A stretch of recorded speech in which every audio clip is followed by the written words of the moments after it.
Municipal ఎన్నికల ప్రచారంలో భాగంగా 12వ వార్డు సిపిఎం అభ్యర్థి కామ్రేడ్ బోడ సామేల్ గెలుపును కాంక్షిస్తూ పార్టీ జిల్లా కార్యదర్శి పగడాల యాదయ్య విస్తృత ప్రచారం నిర్వహించారు. ఈ సందర్భంగా ఆయన మాట్లాడుతూ ప్రజల సమస్యల పరిష్కారం కోసం నిరంతరం రోడ్లపై ఉండి పోరాడేది ఒక్క సిపిఎం పార్టీనని స్పష్టం చేశారు. ఇబ్రహీంపట్నం మున్సిపాలిటీ నిజమైన అభివృద్ధి సాధించాలంటే కమ్యూనిస్ట్ అభ్యర్థులు కౌన్సిల్లో ఉండాలని ఆయన పిలుపునిచ్చారు. అభ్యర్థి బోడ సామేల్ మాట్లాడుతూ గత 30 ఏళ్లుగా పార్టీ కార్యకర్తగా అనేక ప్రజా ఉద్యమాల్లో పాల్గొని స్థానిక సమస్యల పరిష్కారానికి కృషి చేశారని గుర్తు చేశారు. తనను గెలిపిస్తే 12వ వార్డుకు రావాల్సిన నిధుల కోసం ప్రభుత్వంతో కొట్లాడి వార్డును ఆదర్శవంతంగా తీర్చిదిద్దుతారని హామీ ఇచ్చారు. ఈ నెల 11 జరగబోయే ఎన్నికల్లో సుత్తి కొడవలి నక్షత్రం గుర్తుపై ఓటు వేసి తనను భారీ మెజార్టీతో గెలిపించాలని కోరారు.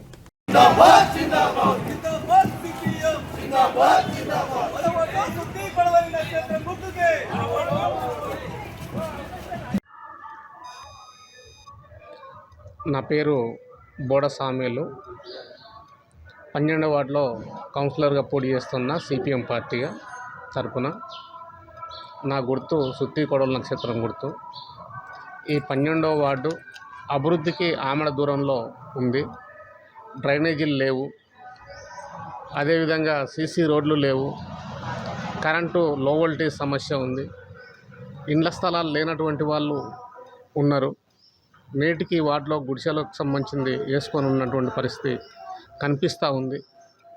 వాటర్ సమస్య 12వ వార్డు అంటే వాటర్ సమస్య పూర్తిగా లేనటువంటి పరిస్థితి ఉంది.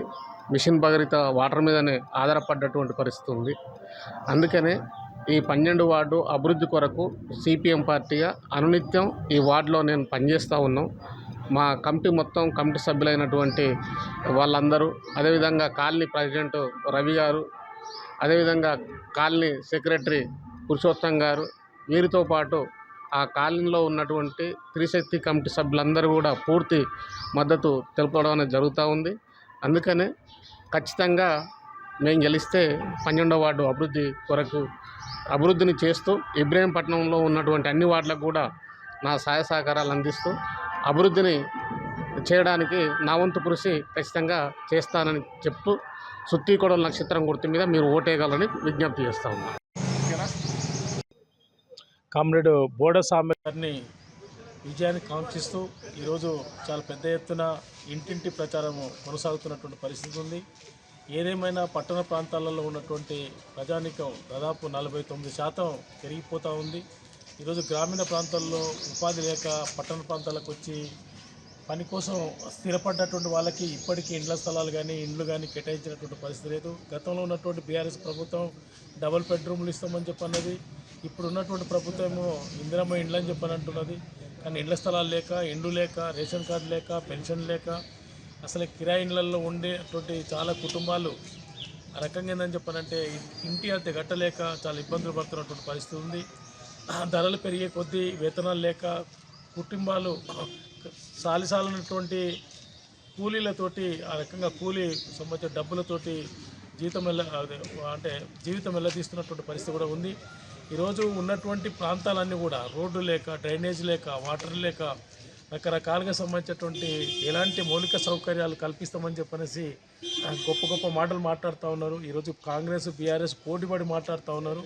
కానీ ఈరోజు పట్టణ ప్రాంతాల్లో ఉన్నటువంటి పేదలను పట్టించుకున్నటువంటి పరిస్థితి లేదు. అదే రకంగా ఈరోజు పట్టణ ప్రాంతాల్లో ఉన్నటువంటి మౌలిక సౌకర్యాలు కల్పిస్తామని చెప్పనేసి గతంలో ఉన్నటువంటి బీజేపీ ప్రభుత్వం స్మార్ట్ సిటీల పేరుతోటి అభివృద్ధి చేస్తామని చెప్పింది. అదే రకంగా ఈరోజు పెద్ద ఎత్తున పట్టణాలని అభివృద్ధి చేస్తామని చెప్పి గతంలో ఉన్నటువంటి కేటీఆర్ ప్రత్యేకంగా నిధులు పెడుతున్నామని చెప్పనేసి ప్రపంచ బ్యాంకు నిధులు తీసుకొచ్చి పట్టణ ప్రాంతాలన్నీ అభివృద్ధి చేస్తున్నామని చెప్పారు. అది కూడా జరగలేదు. అదే కాకుండా ఇప్పుడున్నటువంటి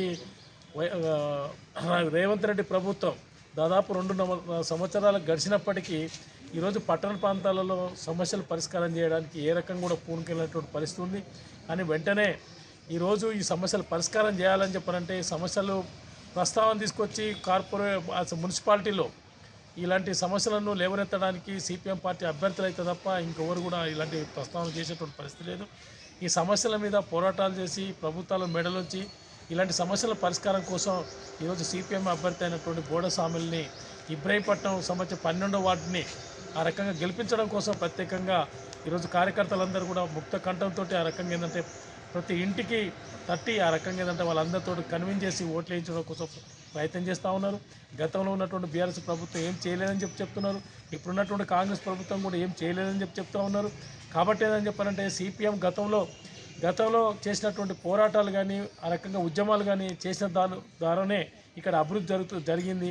కానీ ఇప్పటికీ ఎలాంటి అభివృద్ధి నోచుకునేటువంటి పరిస్థితి అని చెప్తా ఉన్నారు.